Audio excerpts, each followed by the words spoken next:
Tem gente com fome. Se tem gente com fome, dá de comer. Tem gente com fome. Se tem gente com Tem fome, gente com dá fome. de comer. Se tem gente com fome, dá de comer. Tem gente com fome. Se tem gente com Tem fome. gente com fome. Tem gente com fome. Tem gente com fome. E se tem gente com fome, dá de comer. Tem gente com fome. Tem gente com fome.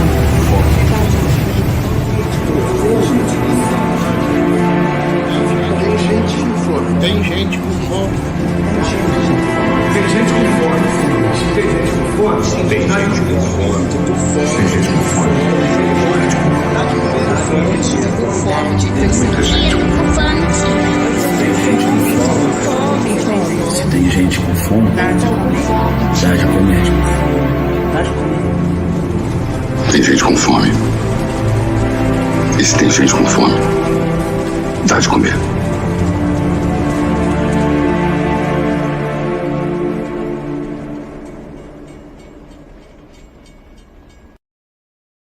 Muito boa tarde a todos vocês, começando mais uma transmissão aqui no Coletivo do Conde, pela TVT, pelo canal do Grupo Prerrogativas, canal do Conde. Estou aqui com essa banca de luxo aqui, muito especial, Kátia Maia, diretora executiva da Oxfam Brasil, Rogério Sotile, diretor executivo do Instituto Vladimir Herzog, Márcio Cruz, educador, sociólogo, consultoria Use Ideias. Deixa eu fazer a apresentação aqui, oficial, tradicional.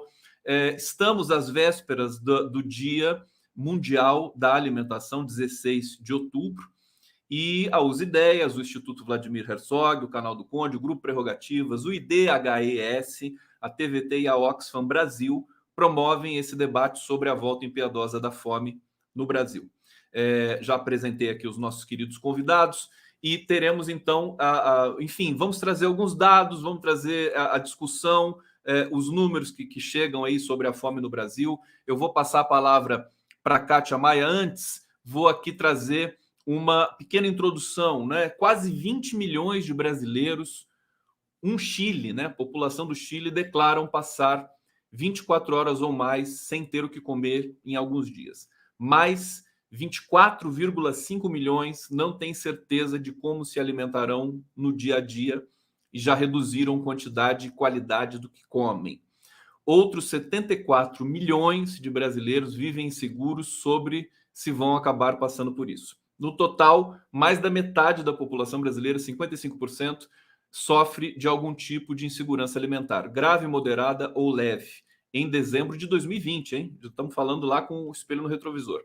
Segundo o levantamento da Rede Brasileira de Pesquisa em Soberania e Segurança Alimentar e Nutricional, a Rede Pensão. Kátia, vou passar a palavra para você e queria que você desse um quadro geral do trabalho da Oxfam Brasil nesse momento, dos números que vocês estão, com os quais vocês estão lidando e da experiência concreta. Aliás, a Oxfam Brasil participa da campanha Tem Gente com Fome, que a gente acabou de passar aqui, uma campanha muito bem sucedida, quase acho que 20 milhões de reais arrecadados. O Douglas Belchior, da Coalizão Negra, da Uniafro, já esteve aqui também falando sobre isso. Eu queria um conjunto de considerações iniciais para o nosso debate. Kátia Maia, a palavra é sua. Obrigada, Conde. Oi a todas e todos. Sotile, Márcio, um prazer grande estar aqui com vocês para essa conversa, né? Uma conversa dura para a gente ter no nosso país, pensando o Brasil como um país que saiu do mapa da fome mundial por volta de 2014, um país que se tornou referência internacional em termos de políticas de segurança alimentar e nutricional, que tinha um sistema, né? Formalmente ainda tem um sistema, mas que tinha um sistema de segurança alimentar e nutricional baseado na participação da sociedade através do Conselho de Segurança Alimentar e Nutricional, que foi um dos primeiros atos do atual governo, foi a extinção do CONSEA, né? Desse conselho que tratava exatamente da segurança alimentar e nutricional. É muito duro a gente estar vendo essa situação do Brasil, da volta à fome. A gente entende o Brasil como um dos países mais desiguais do mundo. Estamos entre os 10 países mais desiguais do mundo.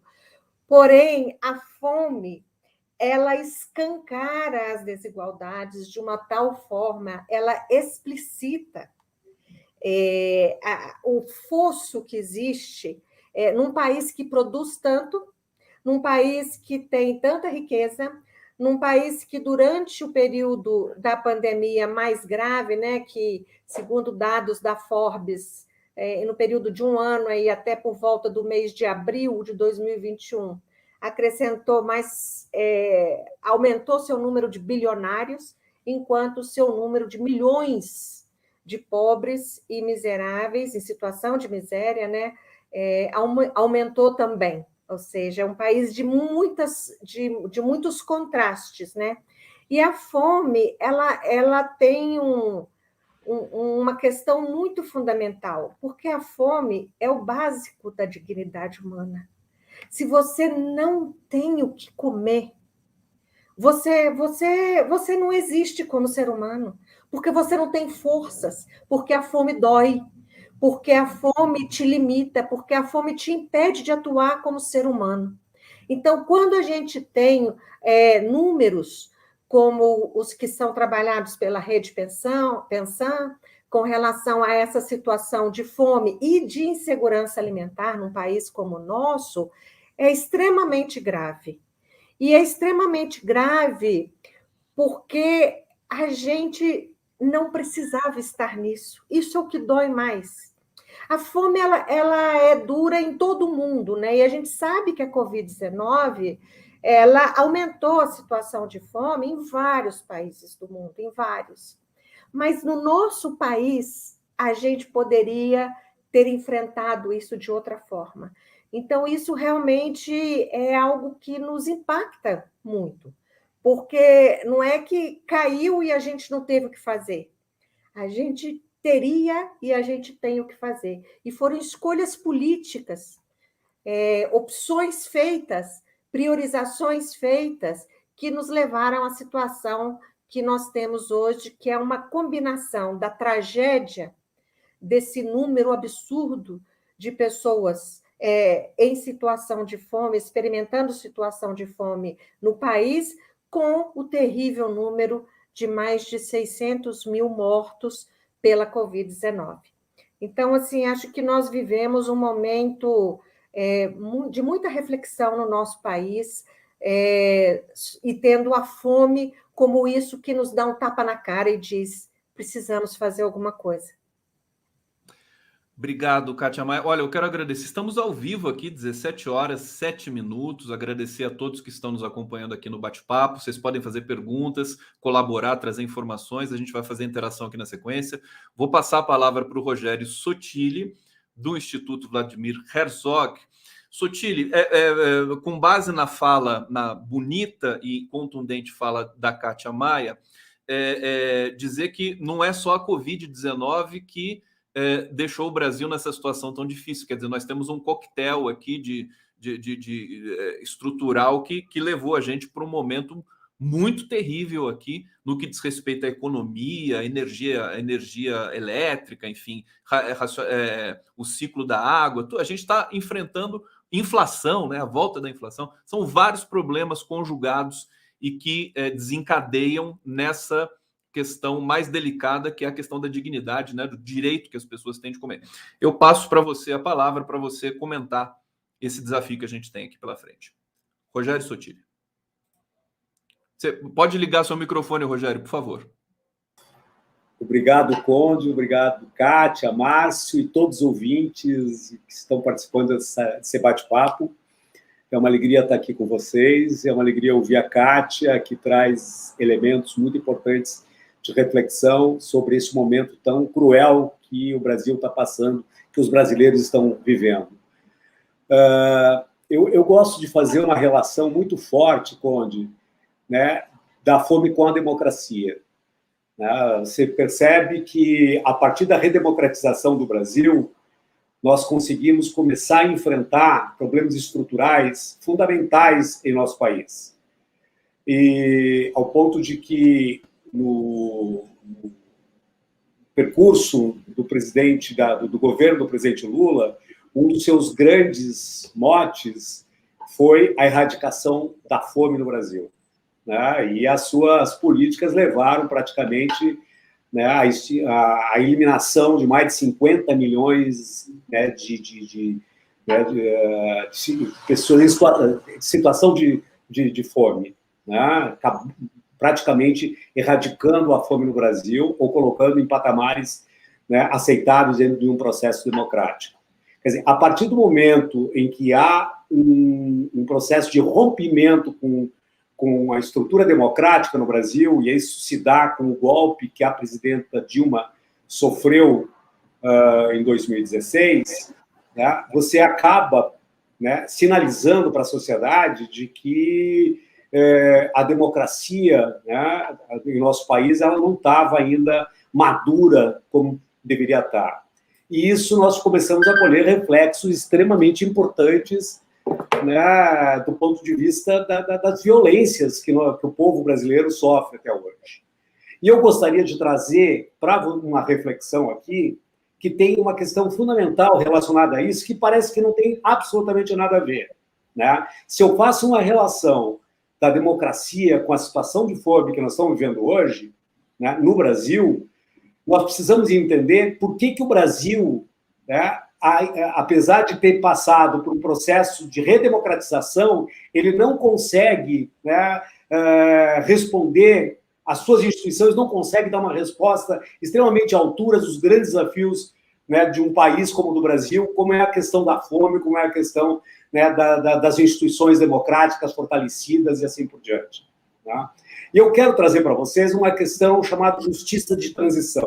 Quer dizer, a partir do momento em que o Brasil nunca pôde dar uma resposta do ponto de vista dos seus períodos de violência, isso seja tanto no período em que o Brasil se fundou a partir de um grande genocídio indígena, depois com mais de 3 séculos e meio de escravidão e mais 2 golpes civil-militar, em nenhum momento nós enfrentamos esse processo importante, né, de dar uma resposta e responsabilizar judicialmente a todos aqueles que promoveram crimes de lesa humanidade.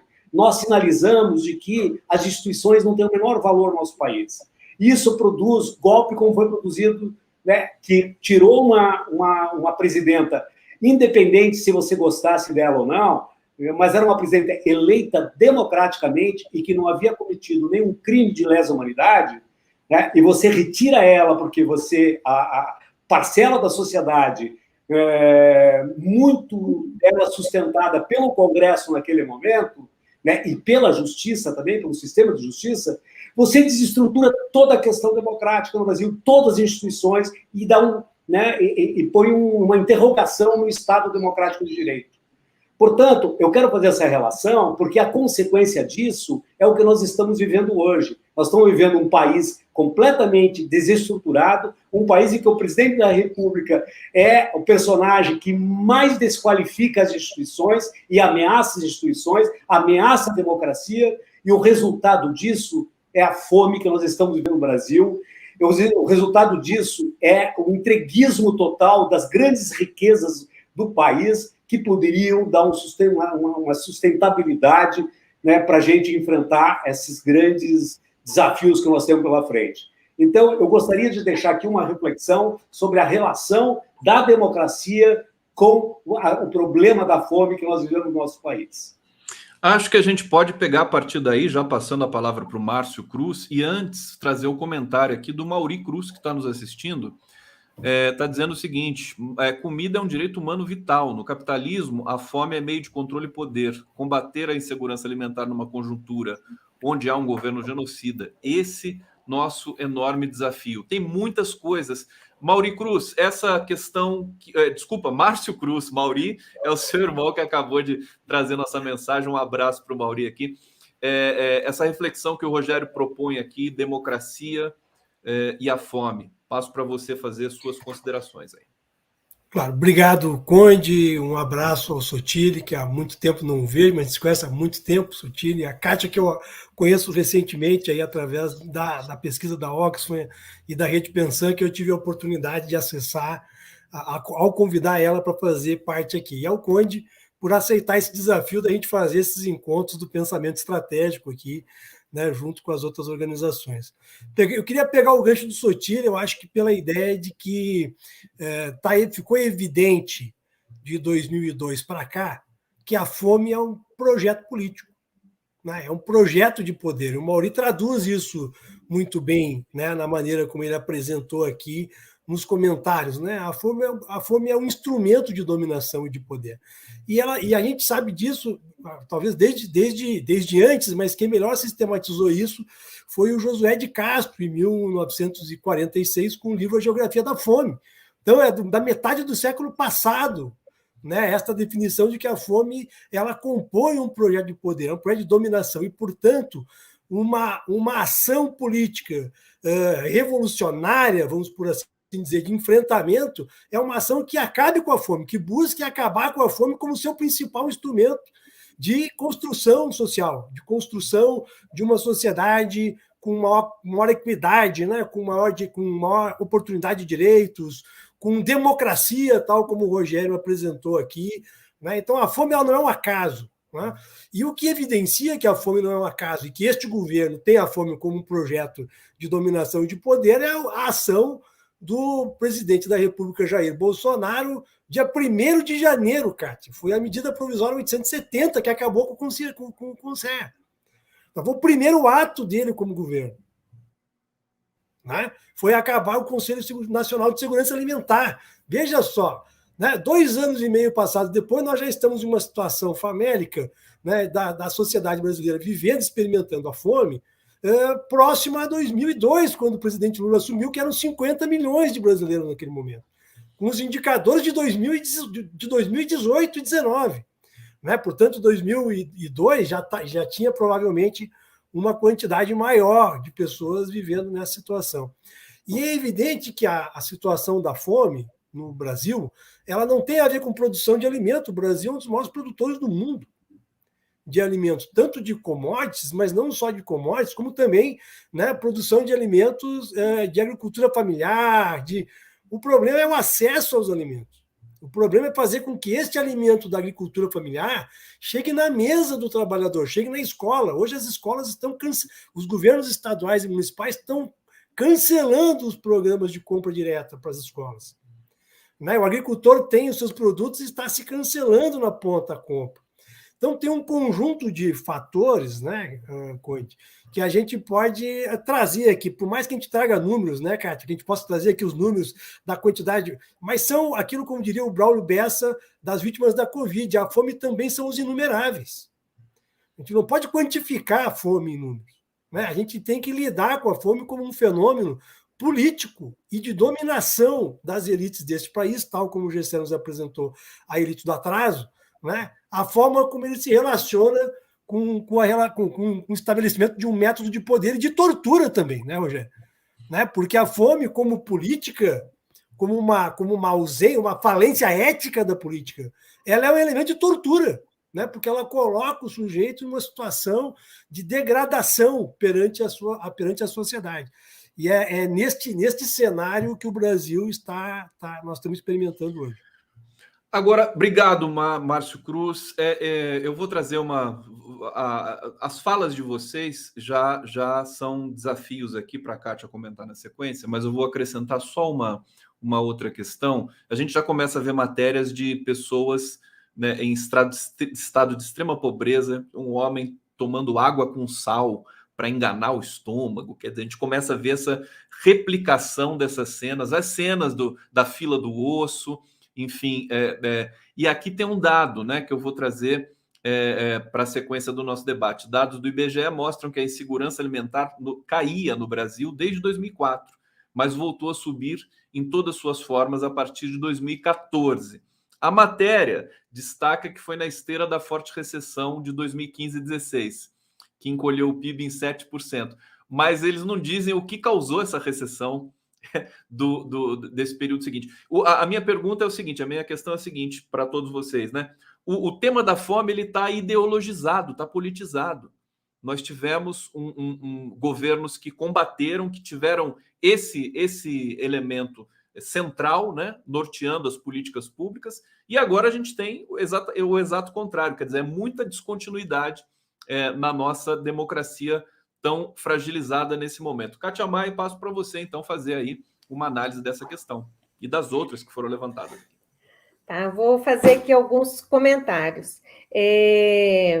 Eu acho que essa descontinuidade, né, no caso do que a gente está vivenciando, não é só descontinuidade, é um desmonte deliberado. Esse desmonte das políticas públicas, em diferentes áreas, né? Políticas públicas contra o racismo, políticas de gênero, né? Políticas de inserção de uma parcela da população, de garantir seus direitos, de aumentar sua renda, né? Há um desmonte deliberado de uma destruição dessas políticas, né? E creio que foi mencionado pelo Sottile, né? Nós temos o governo atual, mas não é só, a gente vem com desmonte também desde o governo anterior, pós-golpe, né?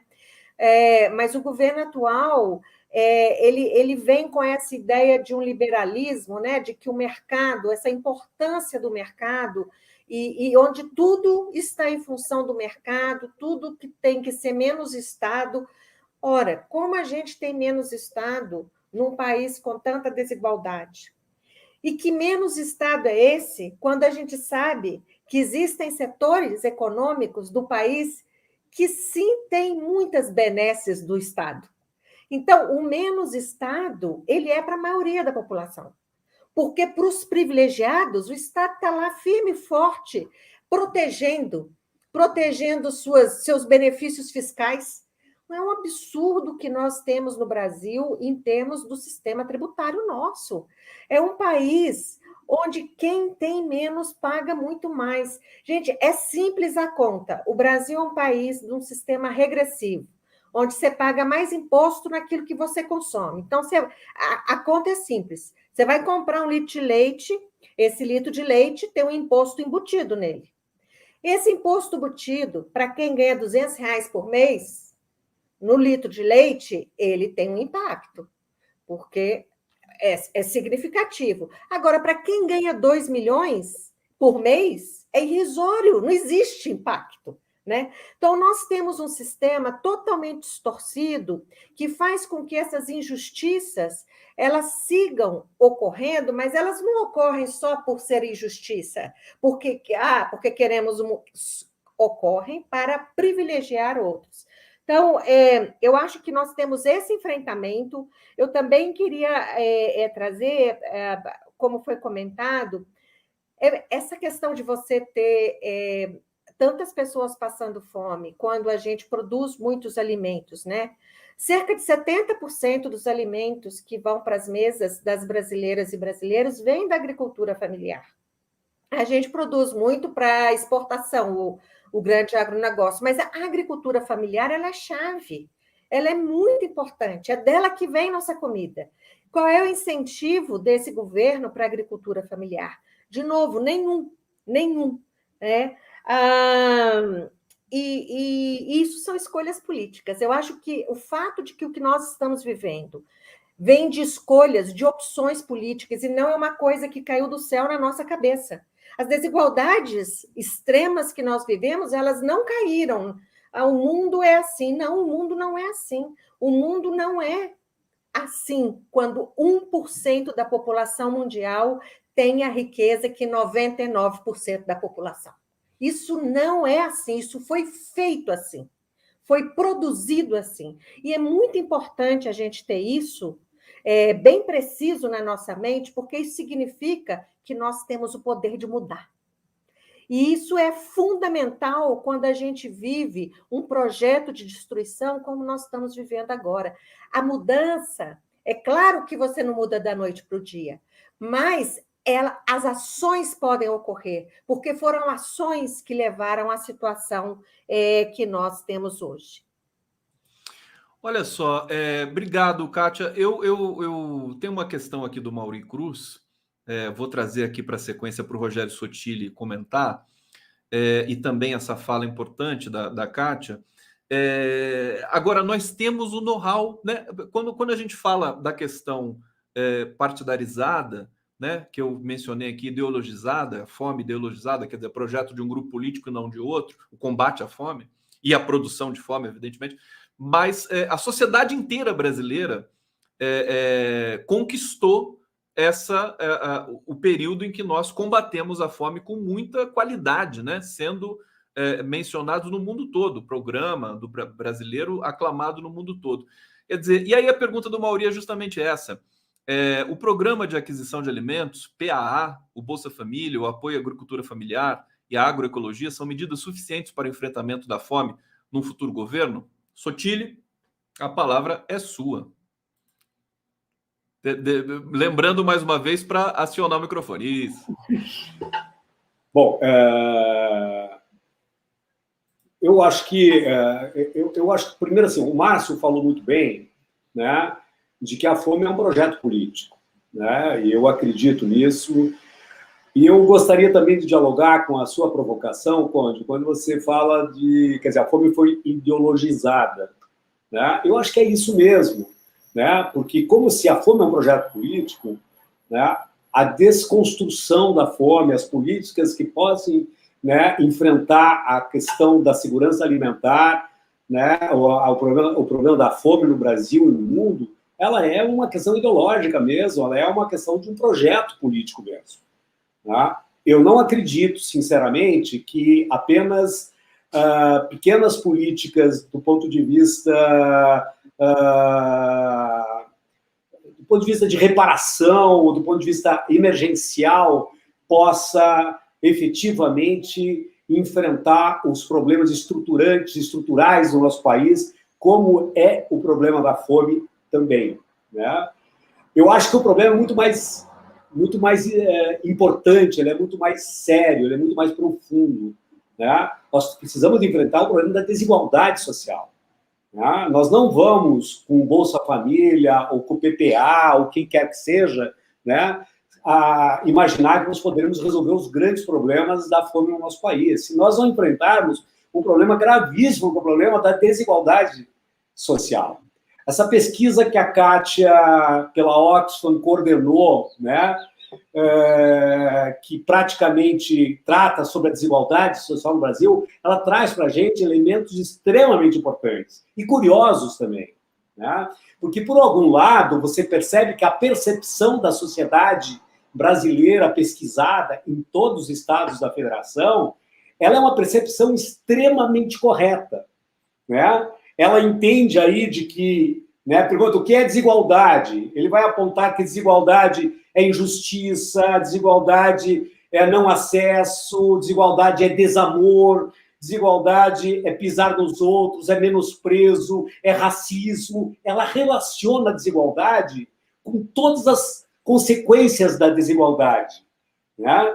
E, ao mesmo tempo, ela acredita que o progresso do Brasil, a saída para o Brasil, está condicionada diretamente à redução da desigualdade, né? É isso que a pesquisa da Kátia, né, traz para a gente. Agora, a gente fica curioso e extremamente preocupado como é que, né, e agora eu politizo de novo a discussão.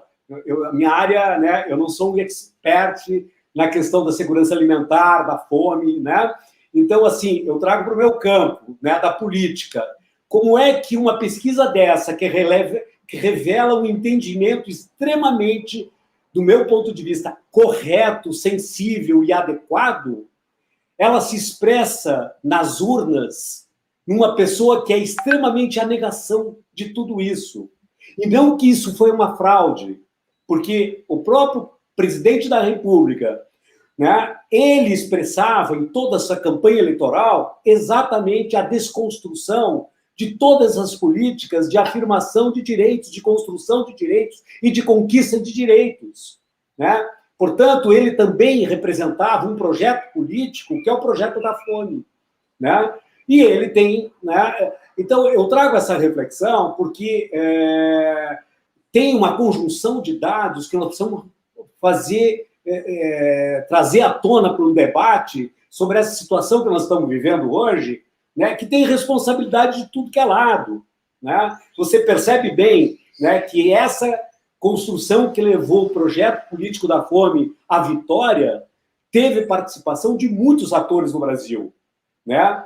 Essencialmente da elite brasileira, né? Nós tivemos uma participação fundamental, tanto do sistema de justiça, quanto, né, da parcela das grandes mídias do Brasil, né, que construíram, né, um imaginário na população brasileira que levou o projeto, né, da fome à vitória, né? E ao questionar, né, nessa pesquisa, você não consegue, porque é uma contradição absurda isso. Então, há uma desconexão, né, sobre o entendimento que a população tem sobre as consequências da fome, que é o enfrentamento à desigualdade, né, com a opção política que vai levar a sua representação, seja ela no Congresso, seja ela para governar o Brasil. Então, nós estamos vivendo exatamente isso. Então, eu quero terminar dizendo, voltando, né, à tua provocação inicial,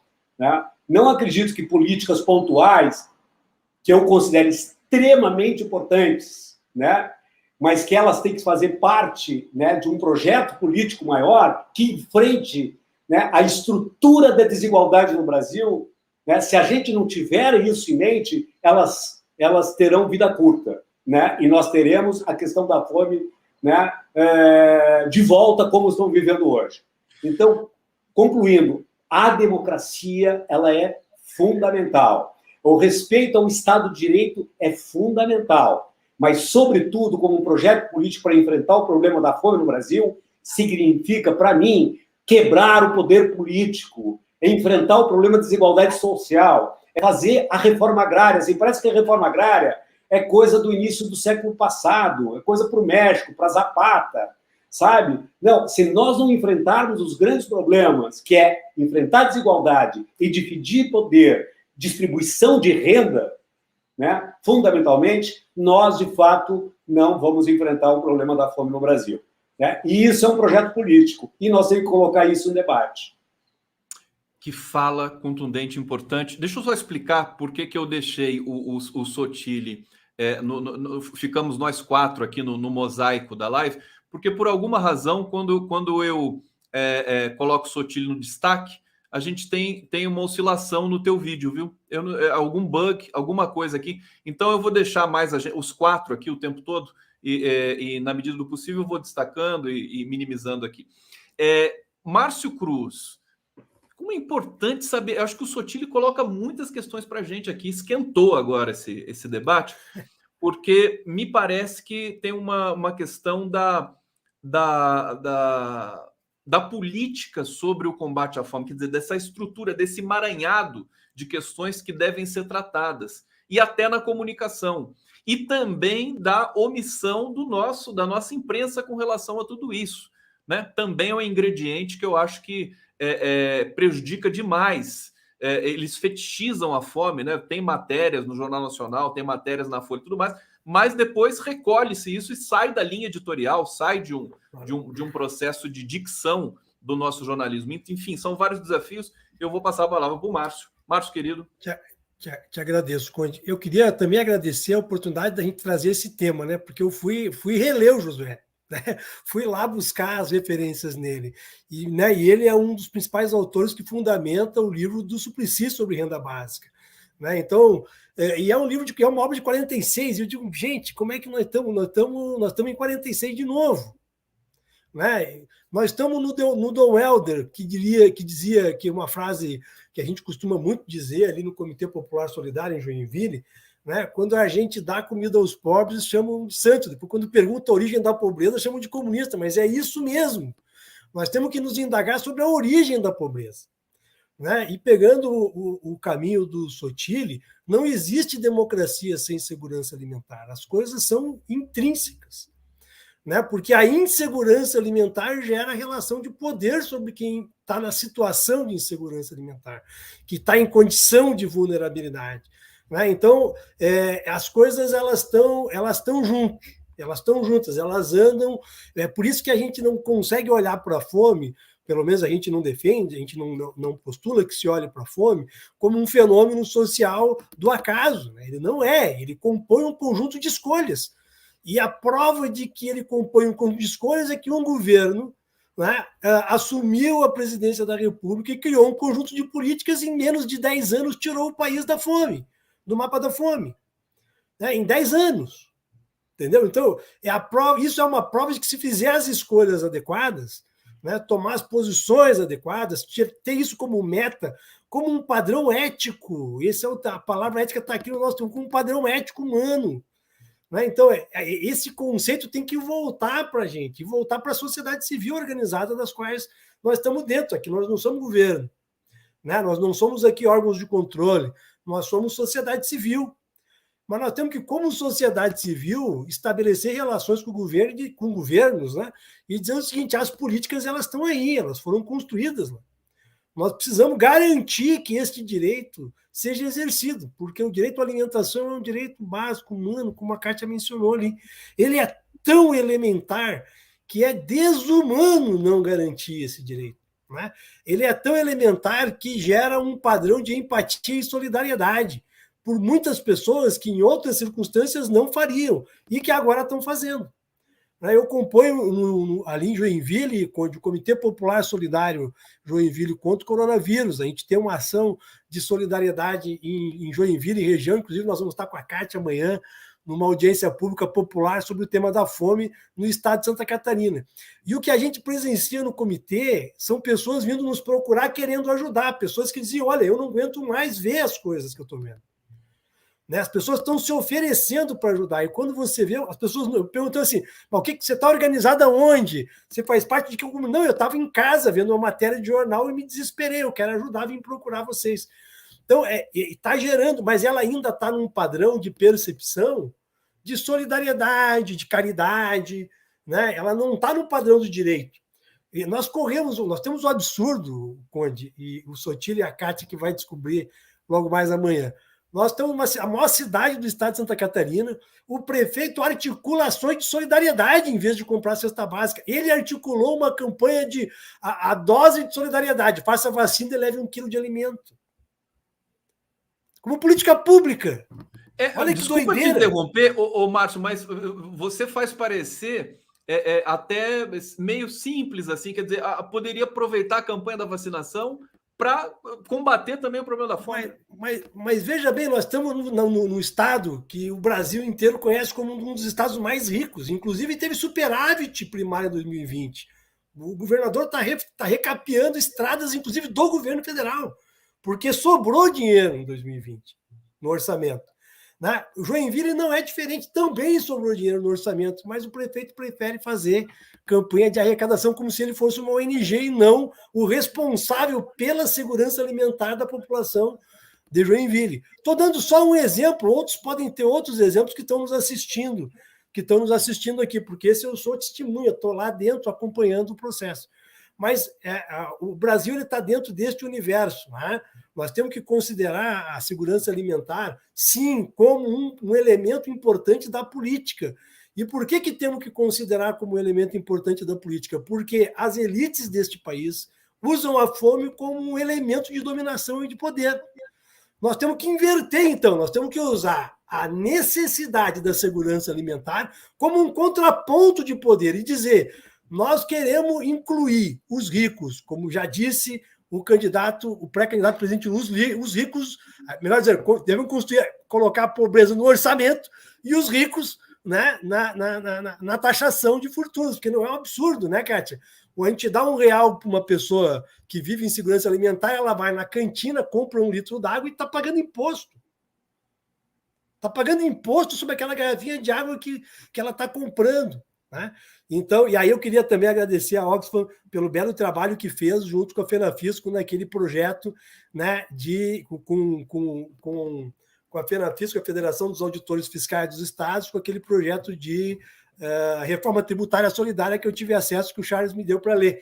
Então, é isso, né? Então, assim, nós precisamos incluir os ricos no orçamento e democratizar, né, os recursos, o PIB brasileiro, o PIB brasileiro tem que democratizar.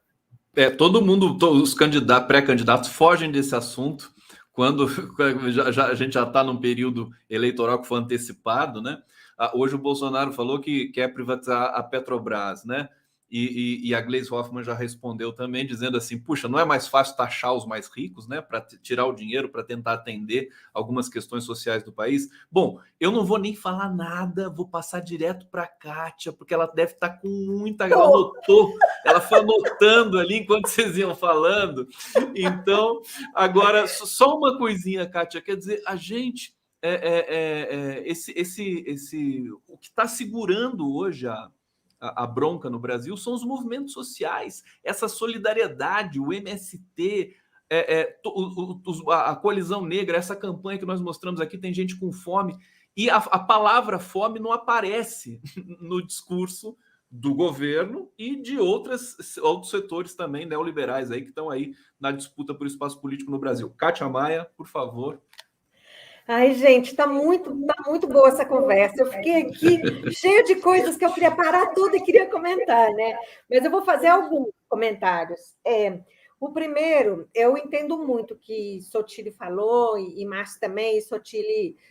Ou seja, você não tem programas milagrosos, né? Você tem toda uma estrutura para ser enfrentada.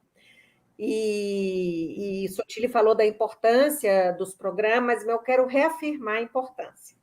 Porque o Brasil saiu do mapa da fome por esse conjunto de programas.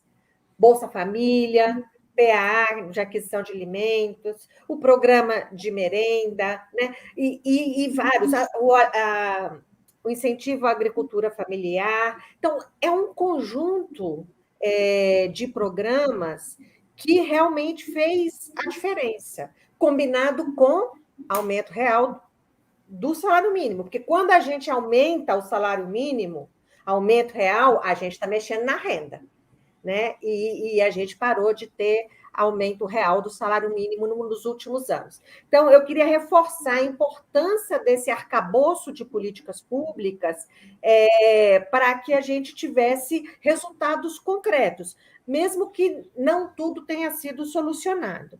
A outra coisa que eu queria trazer é essa ideia da urgência da fome.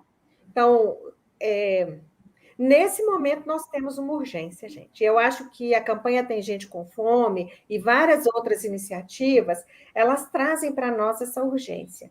Nesse momento, doar, para usar a linguagem que todo mundo entende, né, é um ato de humanidade. Né? A gente não pode ver outro ser humano. Gente, é muito duro, pegando osso no caminhão e comendo aquilo ali cru. Se as pessoas não se impactam por isso, onde estão nossos valores mais básicos, né? Então, a gente tem nesse país uma situação dramática, muito grande. E todas as iniciativas que sejam para alimentar essas pessoas, elas são importantes. Elas não são suficientes, elas são para evitar a fome, mas elas não são para solucionar os problemas, como bem disse Sotilli, vocês também, das desigualdades extremas, os problemas de fundo. Aí eu queria trazer o da estrutura das desigualdades, porque esse é o nosso... esse é o ponto central. O Brasil ele tem 2 pilares para o nível de desigualdade que nós enfrentamos hoje. O racismo e a questão do machismo, patriarcado, né? toda a questão da discriminação de gênero. Se nós não entendermos que esse país construiu sua cultura nacional, né? Suas estruturas econômicas, baseado na exploração das pessoas negras, da população preta desse país, que é a maioria, e das mulheres, a gente não enfrenta o problema das desigualdades no Brasil. Então, essa é uma coisa. Porque quando a gente vai fazer o corte de olhar, mas eles são maioria, a população negra, eles são maioria as mulheres, Congresso, assembleias, câmaras municipais, minoria absoluta. Poderes executivos nos diferentes níveis, minoria absoluta. Quem está na linha de frente de quem mais está sofrendo com a fome. São as pessoas negras, são as mulheres. Agora, tem uma coisa importante de trazer, e aí eu acho que essas iniciativas e dos movimentos sociais estão tendo um papel super importante. O que salvou, um dos elementos, né, que salvou o país de ter um número enorme, muito maior de pessoas em situação de fome, tem sido a ação das comunidades. As comunidades que estão... Claro, a gente teve o auxílio emergencial, fundamental, fez toda a diferença, o auxílio de R$600, vitória da sociedade civil, vamos sempre dar o nome aos bois, como se diz, né? Apesar de que boi agora tem boiada para tudo quanto é lado passando. Mas é muito importante resgatar que houve uma luta grande da sociedade civil para o auxílio emergencial de R$60, em diálogo com o Congresso Nacional, que esse não era o plano do governo. Então, nós temos uma situação em que os movimentos e as articulações das comunidades fazem a diferença. Acompanhando a campanha Tem Gente com Fome, acho que tem um elemento muito importante que a campanha traz, que é uma campanha liderada por organizações negras, do movimento negro. As pessoas priorizadas são pessoas negras e tem todo um trabalho de diálogo com aquelas pessoas que recebem esse auxílio, né? Então, não é só você entregar uma cesta ali e pronto. Não, porque as pessoas precisam entender e elas precisam ser estimuladas a pensar por que é que elas estão passando fome, quando a gente tem tanto alimento nesse país, né? A outra coisa, eu vou terminar para vocês poderem seguir aí. Eu acho que tem uma coisa importante, né? O projeto político da fome que venceu, ele nunca foi colocado como um projeto político da fome, né? Ele foi baseado, e eu acho que a gente precisa entender isso, porque nós temos novas eleições, e eu queria chamar a atenção o seguinte: as eleições de 2022 não estão ganhas para nenhum lado. As eleições de 2022 estão em disputa, estarão em disputa até o último voto.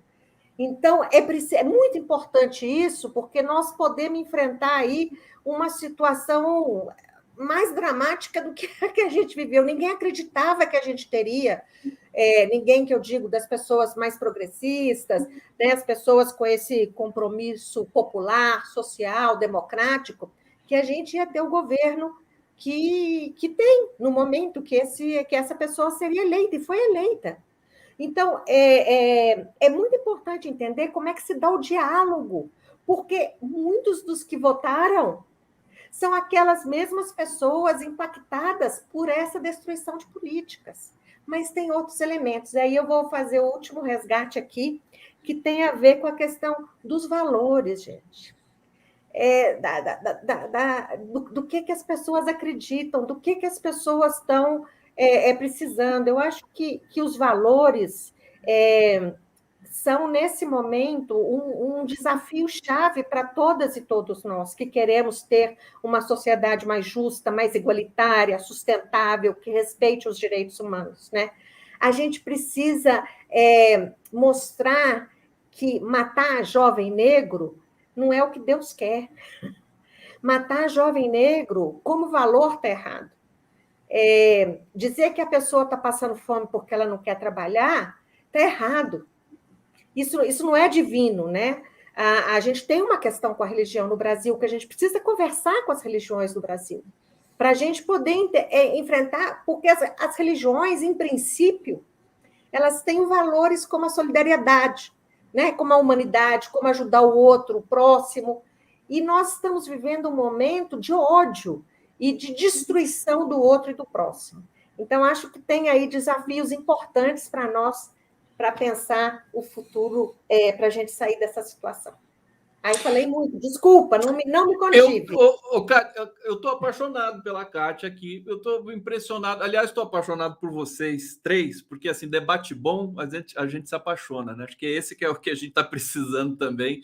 Fantástico isso, com afeto, enfim, você trazendo também essa dimensão emocional que a gente precisa para significar as coisas, né? Não pode só trazer dados e falar projeto, tudo é importante, mas tem que trazer também essa dimensão que é ética, né? Agora, Sotile, passando para você, aqui o público está participando muito aqui no bate-papo, eu quero agradecer o Cláudio Bem-vindo, Idete Bento, Rita de Cássia Luiz, Lene, todo mundo aqui participando, Maria Alice de Castro Vatavuk, eu sempre erro o sobrenome dela, hoje acertei aqui, hein, Maria Alice? Alberto Pereira, obrigado pelos comentários.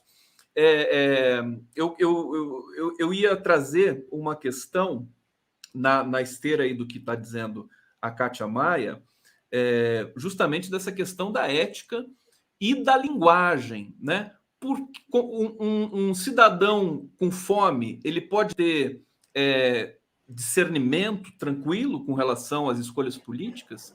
Será que a gente estava mal acostumado, pois em 2014 a gente estava praticamente com a fome erradicada no Brasil?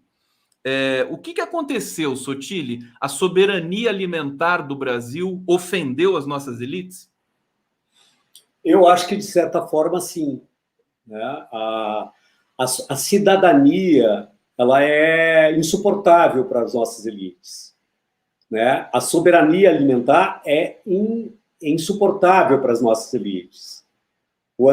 Dividir o avião com classes populares é insuportável para as nossas elites. Isso é um projeto político, é isso que está em disputa.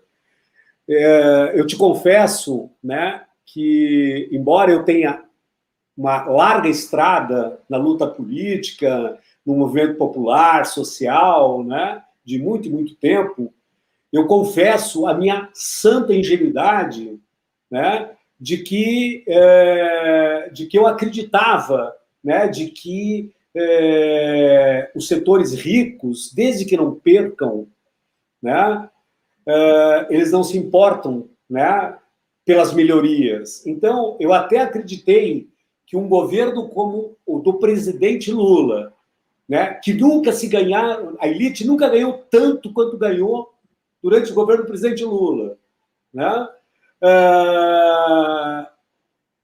ela não se importava com a melhoria, pelo contrário, todo mundo queria a melhoria da sociedade brasileira, a melhoria das condições sociais da sociedade brasileira. Né? Desde que a elite não perdesse, né, os seus privilégios, tudo era possível compatibilizar, conviver. Mentira, ledo engano.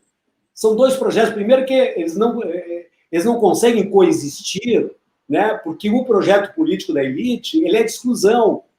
Né? Ele é da desigualdade, né? E é uma questão cultural, é uma questão política, não é uma questão de bens, porque ela, em relação à capital, ela ganhou muito, muito bem. Então, eu acho que tem uma incompatibilidade de projeto, uma incompatibilidade cultural e uma incompatibilidade política total em relação a isso. Né? Eu queria te trazer aqui, Conde, né, o seguinte, ó, se a gente pegar... Olha que interessante, eu estava olhando essa pesquisa da Kátia, né, que a Oxfam, né, patrocinou, né, conjuntamente com outras organizações, né, ela traz para a gente alguns dados impressionantes, assim, além daqueles que já foram trazidos aqui. Né? Há um entendimento que esse Brasil das desigualdades, né, há um entendimento de todo mundo pesquisado de que há uma naturalização da desigualdade, há uma naturalização do racismo, há uma naturalização do machismo, né? Há uma naturalização da violência. Há um entendimento, há uma compreensão, né, das pessoas, de modo geral, da sociedade brasileira, né, sobre essa realidade. E que aqui todos nós comungamos, quer dizer, compartilhamos, né, dessa mesma avaliação. Né? Então, assim, e há um entendimento também que, para enfrentar essa realidade da naturalização dessa violência, né, é fundamental, né, a questão de enfrentar a desigualdade social, né, a questão da distribuição de renda. Né? Agora, apesar dessa leitura cruel sobre a nossa realidade, eu fiquei impressionado porque a pesquisa ela traz para a gente um tom de otimismo e de esperança das pessoas, da sociedade brasileira, imensa. tá? Ela é imensa. Ela revela que a maioria, né, acredita numa ascensão social, de classe social, né? Mesmo que, né, com todas as contradições e as dificuldades que estão vivendo, né? Ela acredita, né, de que a sociedade está mais consciente sobre os problemas do racismo, né? Ela acredita, né, olha que interessante isso, a importância do papel do Estado para o enfrentamento da desigualdade, sabe? Né? Então, ela acredita que é fundamental, né, a questão de dar um suporte para uma reforma tributária, sobre tributação de grandes fortunas e etc. Enfim, então, assim, ela, de alguma forma, ela tem uma visão extremamente adequada, né, que eu compartilho totalmente dessa avaliação e dessa esperança, né? Ao mesmo tempo, né, há uma desconexão total, né, e uma contradição total com a realidade que a gente está vivendo e com, né, a fragilidade do enfrentamento social, né, aos abusos, né, às desconstruções dos direitos, ao fim das políticas de direitos, o que foi as nossas mobilizações sociais, já está bem debatido de que a gente quase chegou no limite, ela não consegue impactar nem no Congresso, nem no governo e nem nas instituições como um todo. Quer dizer que nós aparentemente, vamos ter que conviver com isso, né, na esperança de que, né, as eleições possam resolver esses problemas, né? Bom, então, dito isso, né, eu quero dizer o seguinte, embora se reconheça os problemas que nós temos no Brasil, o nosso país é um país cheio de esperança, né? Mas o que eu acho que é fundamental, e aí eu volto para o início da minha participação nesse teu bate-papo, né, é que é o seguinte, nós temos um problema gravíssimo com a nossa memória no nosso país, tá? Que reflete direto na nossa cultura, né? Nós nunca enfrentamos o nosso passado de violência, nunca. Nós sempre encontramos um jeito de resolver sem, né, responsabilizar, né, aquelas pessoas que cometeram crimes de lesa humanidade. Veja bem, a lei de anistia de 79, né, ela deu ao STF uma interpretação de que a anistia foi para todo mundo, né? O que não é verdade, porque o Brasil é signatário de convenções internacionais que assinou de forma voluntária, portanto, ninguém obrigou a assinar, e que foi aprovada no Congresso e está respaldada pela Constituição Federal de que crimes de lesa humanidade, crimes de tortura, crimes de desaparecimento forçados não são passíveis de anistias e as pessoas devem ser responsabilizadas por isso. Então, se a gente não responsabilizar as pessoas, né, nós não vamos dar um fim à impunidade. Se a gente não der um fim à impunidade, você autoriza, né, a pessoas como o atual presidente da República a fazer apologia à tortura, mandar fechar o Congresso, mandar fechar o Supremo Tribunal Federal, fazer o que quiser, promover uma política de fome, porque não vai acontecer absolutamente nada. Vamos ver o que aconteceu na Argentina? O presidente Videla morreu na prisão, porque cometeu crimes de lesa humanidade. O Chile está provando na sua Constituinte agora que qualquer um que fizer apologia ao Pinochet e à ditadura militar do Chile é imediatamente preso e responsabilizado criminalmente por isso. Mas no Brasil, não. Então, por isso que eu faço assim, parece uma forçação de barra. Se a gente não articular a questão da justiça e transição para o fortalecimento da democracia, nós conviveremos, né, com situações como a que nós estamos vivendo hoje, com um país de fome, um país de desrespeito às instituições, um país de desigualdade social. Então, é um pouco, né, essa reflexão que eu queria deixar aqui para vocês. Muito importante essa. Conde, ao mesmo tempo, só para, né, não encerrar com essa coisa tão pessimista, tá? Que eu acho o seguinte, ó, quando a pesquisa aponta o otimismo, né, do povo brasileiro, Eu acho que isso é algo incrivelmente bom, incrivelmente essencial, e que nós temos que apostar nisso. Eu acredito que o que nós estamos passando hoje, né, talvez seja fundamental para a gente fazer a lição que a gente não fez no passado, né, para a gente poder, fundamentalmente, virar a página. Eu acho que hoje a sociedade brasileira está tendo uma noção, né, do que representa um governo militar, como não tinha antes, né? Que o militar também é corrupto, o militar está mais preocupado com o seu salário, que o militar não tem que se meter em política, que o militar tem que cuidar das suas atribuições constitucionais, né? Também nunca se debateu tanto sobre isso que a Kátia trouxe com muita propriedade aqui, a questão do racismo estrutural, a questão do machismo estrutural. Nós estamos debatendo isso, como nunca debatemos na nossa vida, não só no Brasil, mas no mundo todo. Então, nós estamos debatendo o papel dos meios de comunicação, né? Nós precisamos debater o papel dos meios de comunicação, né, para a TV Globo, né, ou os grandes jornais, as grandes mídias, não elegerem os candidatos que eles querem, não derrotarem os candidatos que eles querem, sabe? Né? E isso não tem absolutamente nada a ver com, né, ofensa à liberdade de expressão, né? Precisamos defender a liberdade de expressão sobre tudo. Democracia, não existe a liberdade de expressão, mas você não pode dar um poder ao meio de comunicação, né, como existe no Brasil. Qualquer outro país do mundo regulamenta os meios de comunicação. Não é possível que 5, 6 famílias detêm 70%, 80% dos meios de comunicação no nosso país. Então, nós estamos começando a debater isso. Nós estamos começando a debater a questão da impunidade aos militares e àqueles que cometeram tortura, né? Então, eu acho que isso está trazendo à tona, a duras custas, né, uma reflexão que talvez, né, era necessário o Brasil fazer. E eu acredito que nós vamos passar por essa, e o planeta é redondo, ele dá a volta, né, e nós viveremos um novo momento muito mais vigoroso para a nossa democracia. Rogério Sotilho, estou arrepiado aqui com a sua fala. Público, eu até mostro quando eu fico arrepiado, eu mostro aqui na tela, para ninguém achar que eu estou mentindo.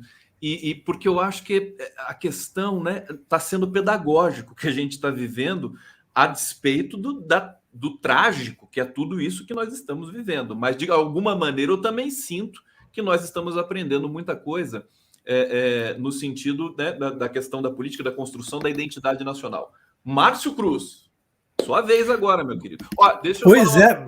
Tá tão bom o debate, tá tão bom que eu vou esticar um pouquinho aqui, né? A gente já está 1 hora conversando, nem senti nada, o público está adorando, então vamos esticar mais um pouco aí. A gente vai sentindo, se vocês puderem, evidentemente, continuar. Claro. Márcio Cruz. Mas é sempre uma oportunidade, né? Se ouvir, né, a Kátia, o Rogério e a sua articulação aqui nesse debate. Eu acho que nós tínhamos que começar a caminhar, talvez, para essa perspectiva que o Rogério nos trouxe aqui no final da fala dele, né? Porque eu li num cartaz, eu até usei recentemente num vídeo que eu gravei, num cartaz, evidentemente, no ato do dia 7, né? Daqueles... O povo brasileiro é uma criatividade espantosa, né? Tem que ser estudado, mas eu li uma frase que eu estou usando, e eu já procurei o autor e não acho. Que a frase diz assim: não há nada tão ruim que o povo brasileiro não possa consertar. Eu achei fantástica a frase, né? E tem usado tanto aqui, o autor, se estiver nos escutando depois, a gente, né, põe aí no chat, porque eu achei fantástico, eu acho que isso é real, porque nós temos uma capacidade extraordinária, né, como povo, de construção daquilo que o Paulo Freire chamava de o inédito viável. O inédito viável está aqui, ele está presente. O inédito viável não é uma ideia sem possibilidade de concretude, ele é a concretude transformada em ideia, ele é o inverso. Né? O povo, as classes populares fazem o inédito viável todo dia para sobreviver num país como o Brasil. Né? Então, eu acho que esta perspectiva da esperança, do esperançar, do Freire, que completaria 100 anos, né? Agora no dia 19 de setembro, é o que nos faz, nos coloca no lugar de fala daqueles e daquelas que vão construir um projeto. Então. né? Que assumem para si a responsabilidade pessoal e coletiva, né, de ofertar o seu tempo histórico para participar da construção de um projeto e pavimentar o caminho para as gerações futuras viver uma condição melhor do que a nossa e daquela que viveram os nossos pais. Eu acho que esta é uma tarefa que a gente se coloca como sociedade civil, né, nos diferentes lugares em que a gente atua. E talvez o Géio apresentou uma coisa, o Rogério Sotile, que eu carinhosamente chamo de Géio, né, apresentou uma perspectiva antes que era das contradições, né, Rogério? Mas é muita contradição, é contraditório isso e aquilo, mas a contradição também, na perspectiva da educação popular, ela é uma oportunidade para eu estabelecer um vínculo com as pessoas que estão nesse território, né, para problematizar, para construir uma oportunidade de problematização. Né? Por que, né, por que você acha que Deus quer que você seja pobre? Né? Mas só você, todo mundo do seu bairro, todo mundo da tua cidade, não tem. E por que Deus não fez tu nascer na Europa e fez tu nascer aqui? Por que lá é diferente? Então, nos dá a oportunidade de estabelecer um diálogo de problematização com as pessoas. E eu acredito muito neste processo de organização. E a Kátia tem razão. Nós temos discutindo no trabalho de base, né, porque o trabalho de base existe ainda e muito forte, né, neste terreno da solidariedade. Virou um campo de ação, né, para que a gente estabeleça vínculo de diálogo com as comunidades que precisam. E olha que interessante, interessante não, é uma tragédia, né? Nós não estamos falando de ocupação de favela, estamos falando de gente que tem casa, ficou desempregado, cortaram a luz, cortaram a água, e não tem dinheiro para comprar comida. É disso que nós estamos falando. Num ato recente lá no centro de Joinville, nós recebemos 2 professores, colocamos uma tenda solidária no ato para receber cesta básica, né? E aí 2 professores vieram assim, você pode liberar uma cesta para mim? Eu não preciso, mas eu estou sustentando a minha irmã. Eu vou levar para ela. Então, a fome, ela tocou nas famílias como um todo. Todas as famílias hoje têm alguém, né, muito próximo passando em situação de necessidade. Às vezes não está na extrema pobreza, não está em situação de rua, mas está vivendo uma condição que não imaginava viver, né? E, infelizmente, muitas vezes se responsabiliza pessoalmente, o que é uma tragédia. É aí que nós temos que estabelecer o diálogo. Também trazer como possibilidade da gente pensar, o Sotile falou aqui da pesquisa que ele leu da Rede Pensan. Eu queria lembrar, Sotile, teve no governo Dilma, eu acho, e avalio e acredito que tu estava na Secretaria de Direitos Humanos, né, com o Estado do Ministério, teve a pesquisa sobre a perspectiva da população sobre direitos humanos. Uma primeira em 2008 e uma segunda em 2014. A de 2014 eu tive a felicidade de coordenar a pesquisa ali pelo CAMP. E nós ficamos espantados, porque a perspectiva da população em 2008, 2014 sobre direitos humanos é que direitos humanos é direito à moradia, é direito à saúde, é isso que é direito humano, né? Nós achávamos que nós íamos ser mal recebidos ao fazer a pergunta, imaginando que isso está vinculado com criminalidade, e isso representou 6% do total da perspectiva na publicação de 2008 e 5 ponto alguma coisa na de 2016, num intervalo de quase 10 anos entre uma e outra. São pesquisas que estão públicas, promovidas pelo Ministério de Direitos Humanos, né, com o Estado, pela Secretaria com o Estado de Ministério. Então, eu quero encerrar aqui dizendo que, por essas perspectivas, é que nós temos que disputar o imaginário social, né, porque ele está ali. Né, o germe para a gente, o germe no sentido de germinar, né, no sentido de frutificar, né, de trazer o novo, está presente no imaginário social brasileiro, assim como está presente o conservadorismo. Então, nós disputamos essa narrativa o tempo inteiro. Né? Nós disputamos esse território na política o tempo inteiro. E ele é, sim, na sua natureza, contraditório, mas ele está presente. Por isso que a gente não pode abandonar a possibilidade deste trabalho de enfrentar esse diálogo público. Enfim, esse debate abriu muitas frentes, mas tudo tem a ver com a fome. Né? Tudo tem a ver com uma frase, aí eu vou encerrar, Conde, aqui. Eu fiz uma pesquisa bibliográfica no meu mestrado, inclusive uma tragédia, porque eu fiz sobre a análise de discurso do caderno Opinião da Folha de São Paulo, né, no primeiro governo Lula. Então, eu li todos os articulistas da Folha durante 4 anos. Né? E o Delfim Neto, que era um articulista da época, tinha uma frase que eu anotei em letras garrafais, que ele dizia, que é um liberal, dizia o seguinte: o desenvolvimento das forças produtivas corresponde a uma lei, né? Uma lei do capitalismo. Agora, a distribuição da riqueza é uma decisão política. Matou a charada. Tá, eu coloco isso em aspas, né? Porque tá na Folha de São Paulo, salvo engano, de 2014, perdão, de 2006, né? Quando o presidente Lula estava no último ano do primeiro governo, que eu fiz só sobre o primeiro governo do presidente Lula.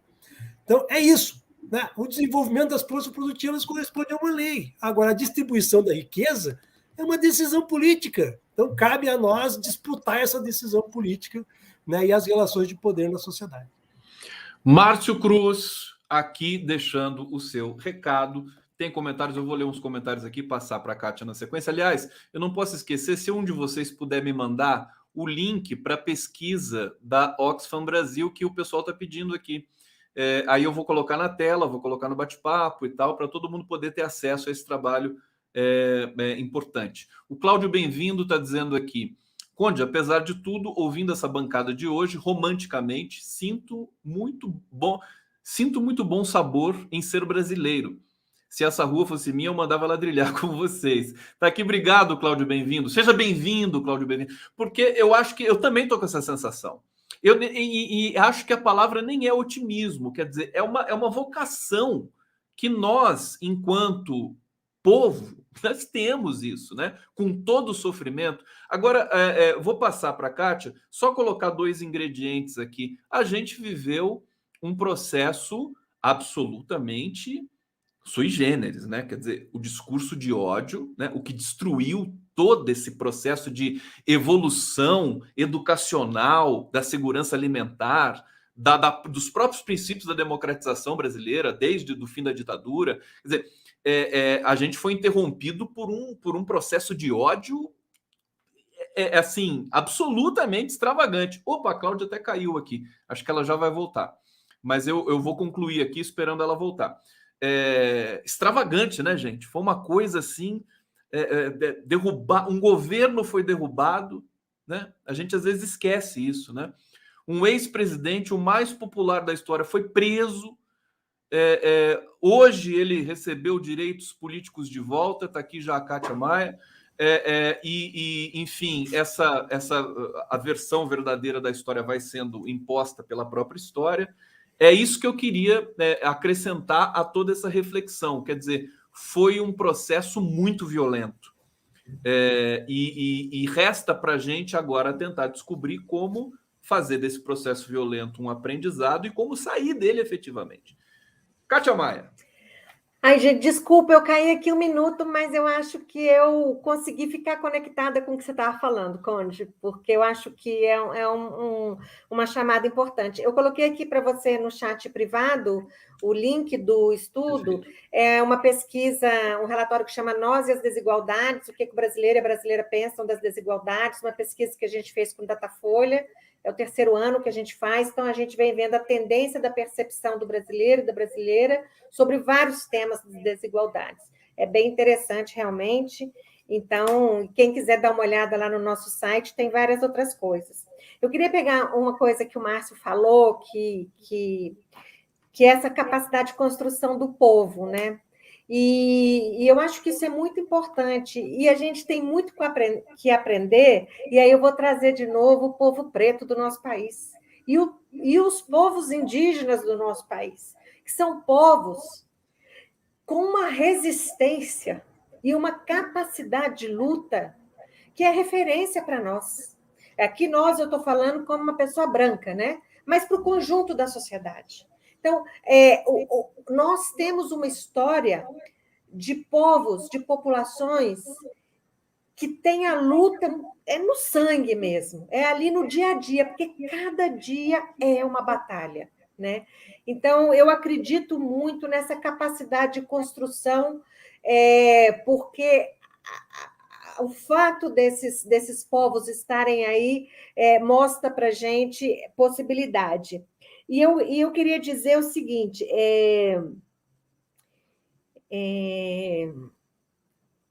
o que me parece importante dessa nossa conversa é que a gente tocou em temas profundos. E uma coisa que a gente precisa ter é a nossa capacidade de se indignar. Porque as desigualdades, as injustiças, a eliminação dos direitos não podem ser naturalizados. E a gente tem que se indignar, a gente tem que mostrar, porque é a nossa humanidade que tem que falar mais alto. Então, não deixem de se indignar com as injustiças que a gente vê. E se a gente se indigna, né, tem várias coisas que a gente pode fazer, do plano individual de cada um, cada uma, na sua família, na sua vizinhança, na sua militância, nas eleições, ou seja, tem um leque de coisas que podem ser feitas em diferentes níveis. E eu gosto de falar o seguinte, o Rogério falou da esperança, né? Eu sou uma pessoa assim, que eu tenho muita esperança. E eu acho que a esperança ela é fundamental, mas a esperança ela não é algo que você senta e espera. A esperança ela tem que estar combinada com a ação. Então, o agir ele é fundamental para a gente transformar. Ai, gente, desculpa, tem muito transporte, muita chuva aqui agora, desculpa o barulho aí. A esperança, então, esse agir ele é fundamental para a gente transformar o país, né, e o mundo numa sociedade melhor, mais justa, sustentável e solidária. E eu acredito muito que isso é possível, porque a gente vem conseguindo transformações, a gente teve transformações importantes, e como o Sotílio, acho que a gente pode retomar transformações que são extremamente necessárias nesse momento. Eu queria agradecer muito, assim, Conde, foi assim, um momento muito especial. Você, Rogério, Márcio, eu gostei muito. Eu consegui ler alguns dos comentários, me emocionaram, alguns deles. E eu queria dizer que acredito muito nessa luta conjunta, nisso que a gente está fazendo aqui e no poder transformador que a gente tem. Obrigada. O pessoal adorou vocês aqui, já estão pedindo para trazer de volta, conversar de novo. Vamos fazer uma sequência aqui de conversa. Eu também estou adorando. A Kátia aqui deu o tom, enfim, a gente está aqui concluindo esse debate, e eu ainda vou passar a palavra, então, para o Sotílio, para o Márcio, para a gente amarrar, né, essas discussões que realmente elas se expandiram, mas, ao mesmo tempo, acho que a gente está com um esteio, né, quer dizer, com uma questão muito frontal, assim, que é a questão da ética, que é a questão de sentir de fato os problemas do país, como a fome, como a questão da ditadura, como a violência, como a inflação, como a desigualdade como um todo, para a gente poder resolver e enfrentar esses desafios. Sotílio, passo para você a palavra aí para suas considerações finais. Bom, gente, está caindo o mundo aqui. Está chovendo aí, Está chovendo muito, né? Uma tempestade, uma ventania. Aqui também. Mas, bom, eu também quero, primeiro assim, né, agradecer muito a oportunidade desse debate, onde é uma delícia esse bate-papo com, né, figuras como a Kátia e o Márcio, e conduzido imediato por você, fica tudo mais fácil, né, fica tudo mais gostoso, e então é uma grande alegria. Super obrigado mesmo. E eu gostaria de encerrar a minha participação simplesmente com o que eu aprendi da pesquisa da Kátia, né, que na verdade é um retrato do que é o povo brasileiro, tá? É um povo que reconhece os problemas, identifica saídas, sabe? E é muito otimista com o futuro. Eu acho que é isso que nós precisamos fazer, né? E fazer uma ponte disso, né? De como é que a gente transforma essa compreensão que a pesquisa reflete, né? Numa incidência na realidade brasileira, para poder mudar isso que a gente está vivendo. Eu confio muito nisso, eu acredito muito nisso, e eu acho que bons dias virão. Obrigado, gente. Rogério Sotílio, muito obrigado. Márcio Cruz. Bom, eu queria, antes de mais nada, né, me solidarizar, né? Acho que nós já falamos disso aqui, né? Eu acho que o Conde trouxe, né, sobre o território genocida do nosso país, né? Que é a maneira como o Brasil tem vivido essa questão, tem tratado a questão da pandemia, o desrespeito à ciência, né, o desrespeito à dignidade humana, o desrespeito ao cuidado com o outro, e, ao mesmo tempo, trazer aqui o quanto essa sociedade, os trabalhadores da saúde, os pesquisadores se esforçaram, né, para além das condições que lhes foram oferecidas para enfrentar esse tempo, né? E dizer também, de novo, vou agradecer aqui ao Conde e ao Rogério, né, porque toparam essa sequência de debate sobre pensamento estratégico. Já tivemos um anterior sobre a questão militar, que estava genuíno, estamos tendo esse sobre a questão da fome. Vamos ter um próximo aí sobre a questão do bolsonarismo, já pensado, né? Talvez a gente tenha gente aí pensando em novembro, talvez, não sei, o Rogério está pensando aí em trazer pesquisadoras que estão dialogando com o tema do bolsonarismo. Então, é uma oportunidade da gente trazer contribuições para uma reflexão estratégica, né? Como é que a gente tem que juntar essas partes todas e construir um caminho, né, de oportunidade para que a gente possa dialogar e pensar estrategicamente, porque o futuro a gente pavimenta hoje, né?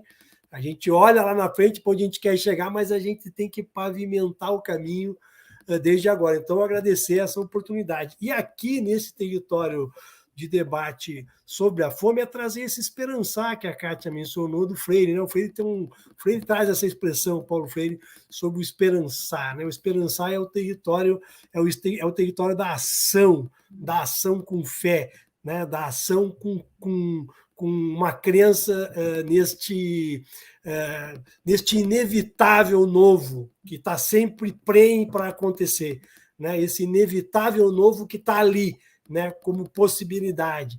E o povo brasileiro tem essa capacidade, já demonstrou isso tantas vezes, né? Então, é um pouco os comitês que surgiram de solidariedade no Brasil são um exemplo, né, Kátia? Se de uma hora para outra pipocou comitê de solidariedade por tudo para dar conta desta necessidade das comunidades e dos grupos, e hoje já daqueles que não estavam vulneráveis e estão, como eu mesmo mencionei antes aqui. Então, aprendi muito com a Kátia, aprendo sempre, né, aqui nesse espaço, e me coloco aí à disposição de vocês para novos encontros. E, Kátia, amanhã estaremos juntos, né? Só para fazer um merchandise aqui, quando de amanhã nós temos audiência pública popular sobre a fome em Santa Catarina, organizada pelo Comitê Popular Solidário Joinville contra o Coronavírus e a Associação Vida e Justiça. Então, nós vamos estar com a Oxfam e vamos estar com o CONSER, né, com o Conselho Estadual de Segurança Nutricional e Alimentar. Então, gratidão a todos e a todas. Obrigado, Márcio Cruz, obrigado, Sotile, obrigado, Kátia Maia, a todo mundo que acompanhou aqui esse debate super importante. Vou colocar mais uma vez aqui o clipe da campanha Tem Gente com Fome para vocês contribuírem aí nessa campanha tão bonita que é assinada também pelo Prerrogativas, pela Oxfam Brasil, pela Coalizão Negra por Direitos. Tamo junto, muito obrigado mesmo, foi muito bacana. Em breve a gente se encontra. Valeu! Valeu, um abraço. Abração. Tem gente com fome, tem gente com fome. Se tem gente com fome, dá de comer. Tem gente com fome, tem gente com fome. Tem gente com fome, dá de comer. Tem gente com fome. Estação de Caxias, de novo a correr, de novo a dizer, trem sul da Leopoldina correndo, parece dizer, tem gente com fome, tem gente com fome, tem gente com fome. Tem gente com fome. Se tem gente com fome, dá de comer. Tem gente com fome. Se tem gente com fome, Dá de comer. Se tem gente com fome, então dá de comer. Dá de comer. Tem gente com fome. E se tem gente com fome, Dá de comer. Se tem gente com fome, Dá de comer. Dá de comer. dá de comer. Dá de comer. Tem gente com fome. E se tem gente com fome, dá de comer. Vigário Geral, Luca, Cordovil, Bradipina, Penha Circular, Estação da Penha, Olaria, Ramo, Bom Sucesso, Carlos Chaga, Pinhais, Mauá, trem sul da Leopoldina correndo, parece dizer, tem gente com fome, tem gente com fome, tem gente com fome. Se tem gente com fome, dá de comer. Se tem gente com fome, dá de comer. Tem gente com fome. E se tem gente com fome, dá de comer. Dá de comer. Dá de comer. Dá de comer. Dá de comer. Dá de comer. se tem gente com fome, Dá de comer. Dá de comer.